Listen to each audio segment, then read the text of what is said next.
Facebook. This is Arlessa Ferguson West. I'm here with Delicious. Hi, Delicious. Hi. Delicious is the young man that I told you about who lives his life as a young female because he was robbed. At what age were you raped? 8. At 8 years old, Delicious started being raped by his mother's boyfriends and his uncles. And you want to tell us how this had an impact? Did your mother believe you? Like, what was going on? How did this start occurring?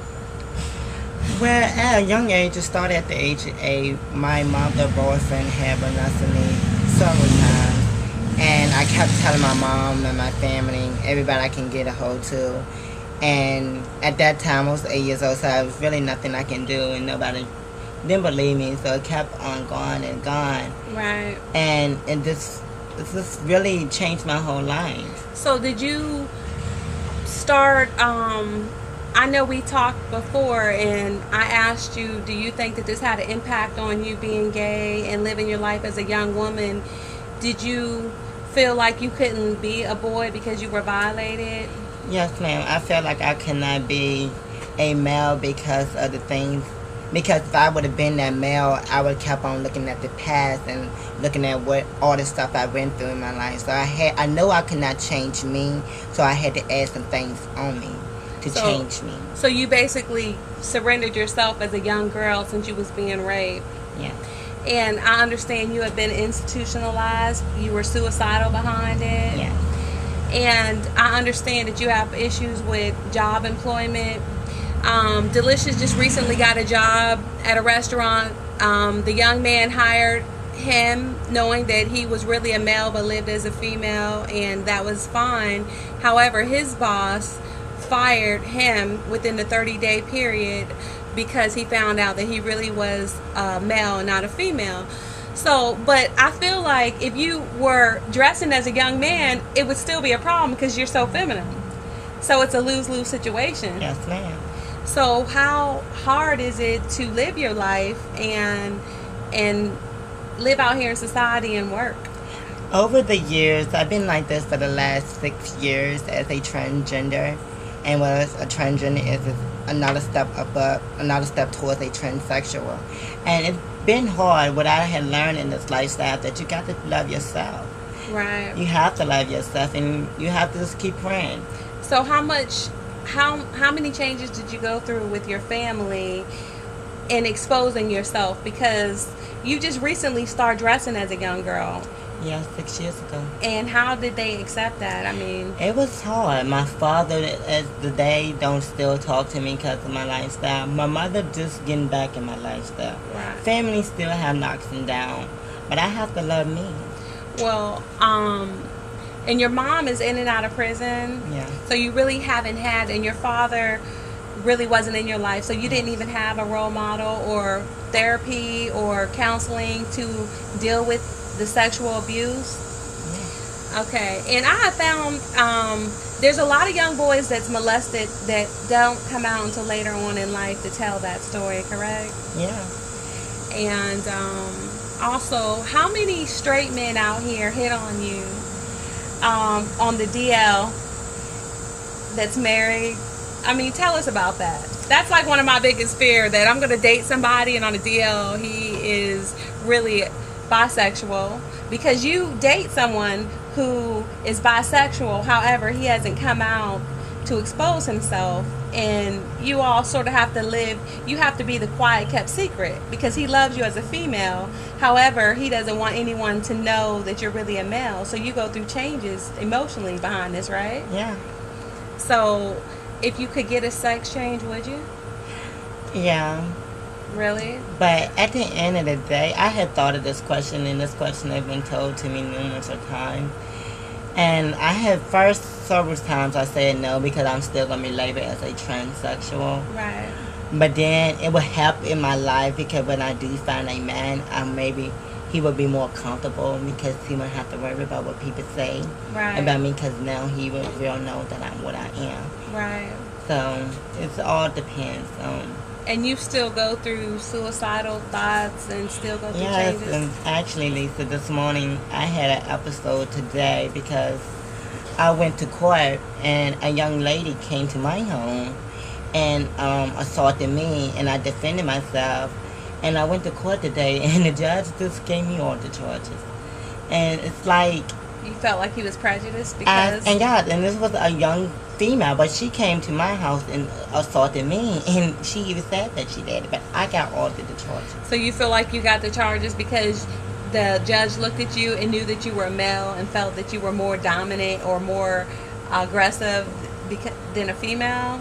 So you Yeah. feel that you're just basically discriminated all the way around. All the way around. So, another subject I wanted to talk to you about is, I know that you were on the Jerry Springer show as well. Yes, Delicious been on Jerry Springer. You got to check him out. He's in rare form. However, I asked you if Jerry Springer makes up a lot of his stories. And a lot of people want me to question you about this. Was the story that you told, was it true? Did they know it was true? Or did they know it was fictitious? Tell us about your Jerry Springer trip. Well, it took a lot of calls. And you have to have a phone, and they call you like every 2 hours. And my story was made up, but it was on base true facts. Because that was my boyfriend, and that was my biological cousin.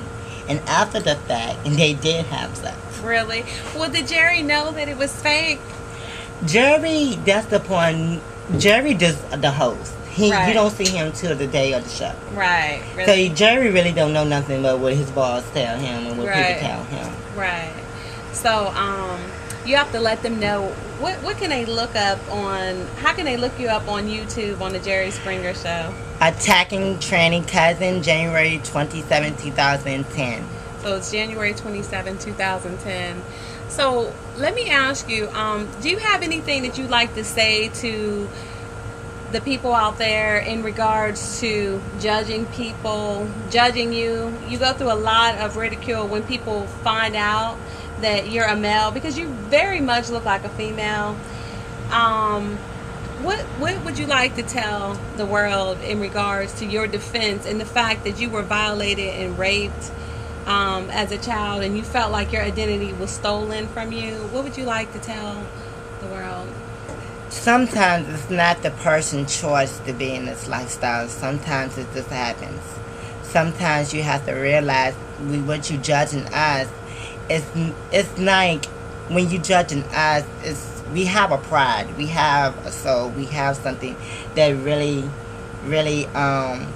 Something that runs deep. It's not. This is not like it's just you not just like woke just up one day and wanted to decide dress they wanna up and be a this. girl. This is Right. a process. And for people who do this lifestyle and know there's a high risk out there for anything that's into physically, emotionally, or sexual contact, it's a high risk for all of us like that. So for us to do this, we should get applaud because it's hard. Because some people it's not meant to be in this lifestyle. Some people are. And it's hard, and some people not by choice, it's by force. Right. You feel like everyone that lives this, because you have friends that live as a transsexual too, Yeah. and have they been abused? Some of them have, some of them haven't. Right. Do you feel like some of them were born? Because a lot of people say that they get this from birth. They knew. Did you know you have feminine characteristics at all? Because I know you blamed yourself and you felt like you deserved to be abused. Why? I blame myself because I didn't have nobody to love me, and I thought my mom always told me that I was a mistake because when she was pregnant that she thought it was a tumor because the doctors and everybody was telling her that she couldn't have no more child. She had my sister. Right. So I thought I was a mistake to come into the family from the get-go because she Okay. kept on blaming me. And then as I was coming, I would try my best to be as masculine as a man, as a thug as I could be. Right. But it just wasn't there. My mom always used to point out the little things. And at the time, it didn't really matter. Like, okay, well, I'm going to process. But now, as I realize it, Right. the little things, I don't like the high pitched voice, or I don't like your walk, or Right. you have feminine and female features. I didn't pay attention to that, but now I do and wonder why. And I ask God because it's hard. Right. It's really hard. I'm going through unemployment. I had to just sign a disability, and it's a 50-50 chance I would get that. So Right. it's really hard to live this To live this lifestyle. life. Well, I know one important factor that I want to discuss is before we go is the fact that you said that you used to fight back, and it's sort of like some people would say it's a sixth sense, but you would fight and you finally surrendered where it would hurt and it was painful mentally and physically. You just surrendered and you start just allowing them to take you because they took you so many times. You were raped so many times that you finally gave up the fight and gave in, and you blamed yourself for doing that, for giving in. Yeah, because my grandma always told me that you should be a fighter, but it wasn't no more fight over the years. I mean, at the age of 8 until the age of 14, it's no more fight there. It's no Right. more you can do. Right. It's like I've been through a lot. I mean, and not only that, I could have kept fighting that battle, but I also was fighting battles at home, Right. trying to show my identity. Then also I was fighting trying to stay focused in school. Right. So how could I keep fighting all these battles that I'm just at the age of 14, 8 to 14? Right. With no positive role model, because your grandmother raised you Yeah. and was the only person that tried to understand you. Only person that tried to understand me. Right. Well, I really appreciate you coming and allowing me to share your story with the world. And we'll keep you in our prayers, and I hope that you keep thinking positive and, fighting for understanding. And would you like to leave Facebook with any last words? Facebook will last word, just keep praying. Keep praying. That's all I do. Keep praying. And whoever not living this lifestyle, no matter what you're going through, it can be this lifestyle, it can be any lifestyle, it can be anything. Just keep God first, because He got the number one answer. Right. And that's all I can say. Well, thank you. You just Delicious. welcome. Bye. Bye-bye.